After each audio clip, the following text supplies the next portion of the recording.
আমাদের নেতা ব্যাপকভাবে প্রশংসিত হচ্ছেন। ওনার যে ইতিবাচক চিন্তাধারা সেটিকে অন্যান্য রাজনৈতিক দলও গ্রহণ করছে।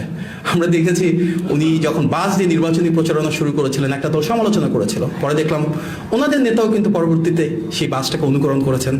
আমাদের নেতা চেয়ার সরিয়ে সম্মান প্রদর্শন করেছেন সাধারণ মানুষের মতন করে, ওনাদের নেতাও করছেন। এই যে একটা অনুকরণ, এটা তো বিচ্ছিন্ন কোনো ঘটনা না। বিএনপির 31 দফা আগামীর বাংলাদেশের রাষ্ট্র সংস্কারের একটা মৌলিক ভিত্তি। আমরা দেখলাম আমাদের প্রতিদ্বন্দ্বী রাজনৈতিক দলও ঠিক 31 পয়েন্ট দিয়েছে, 30টাও না 32টাও না, ঠিক 31টা। স্বাস্থ্য খাতে আমাদের 5% বলেছি যে জিডিপির হবে, ওনারা বলছেন 6 থেকে 8%।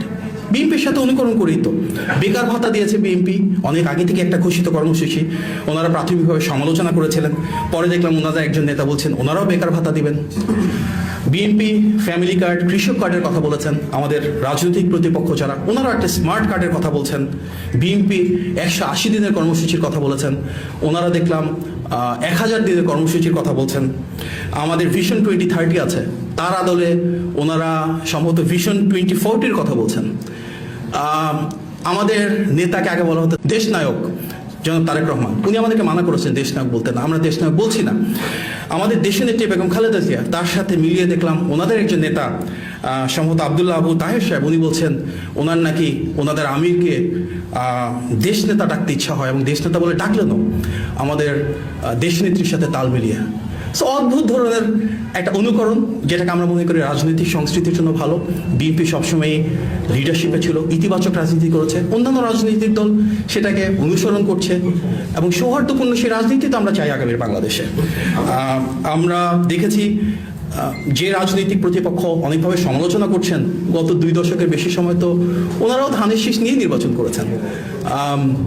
সুতরাং আগামীর বাংলাদেশ হোক সৌহার্দ্যপূর্ণ। আগামীর বাংলাদেশে যার যা ইতিবাচক আমরা সেটিকে অনুসরণ করি, অন্য রাজনৈতিক দলকে যদি প্রয়োজন হয় অনুকরণ করে সমৃদ্ধ হওয়ার, তাহলে সেটাই হোক। আমরা চাই প্রতিটি রাজনৈতিক দল যেন পরস্পরের সাথে সেই সৌহার্দ্যটুকু বজায় রাখে। যার যা কিছু ভালো আরেকটি রাজনৈতিক দল সেটি গ্রহণ করতেই পারে, অন্য রাজনৈতিক দলের ভালো কিছু হলে আমরাও সেটা গ্রহণ করার চেষ্টা করবো ইনশাল্লাহ। ধন্যবাদ। চট্টগ্রামে আমাদের আমির বক্তব্য বলেছেন যে স্বাধীনতার ঘোষণা দিয়েছিলেন কর্নেল ওলি, তার এখন মনে হয়, তার এই বক্তব্য কিভাবে দেখছেন দল পক্ষ থেকে? উনি বলেছেন যে উনি হাত ধরে নিয়ে গিয়েছিলেন, এটা মানে ইতিহাসের বিকৃতি কিনা, এটা আসলে মনে করেন? আমরা গতকালকে দেখেছি জামাতের আমির চট্টগ্রামে একটা সমাবেশে বলেছিলেন যে কর্নেল ওলি আহমেদ সবার আগে উই রিভোল্ট বলে চিৎকার করে উঠেছিলেন। দেখুন, মুক্তিযুদ্ধের ইতিহাসটা একটা মীমাংসিত বিষয়, সারা বাংলাদেশের প্রতিটি মানুষ জানেন যেটি সত্য, যেটি সঠিক।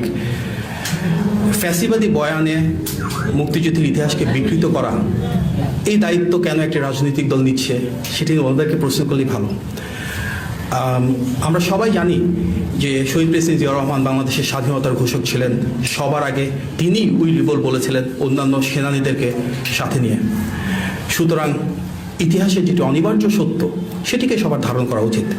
বিশেষভাবে যে রাজনৈতিক দল মহান স্বাধীনতা যুদ্ধে ভিন্ন অবস্থানে ছিল, বাংলাদেশের স্বাধীনতার বিপক্ষে অবস্থান নিয়েছিল, এবং যে দলের অনেক শহীদের রক্ত এবং আমাদের মা বোনদের সম্ভ্রমহানির সাথে জড়িত ছিলেন, সেই দলের যিনি নেতা, তিনি যদি নিজেই ইতিহাস বিকৃতিতে কোনো বয়ান তৈরি করতে চান, দেশের মানুষ তাতে স্বাভাবিকভাবেই স্তব্ধ।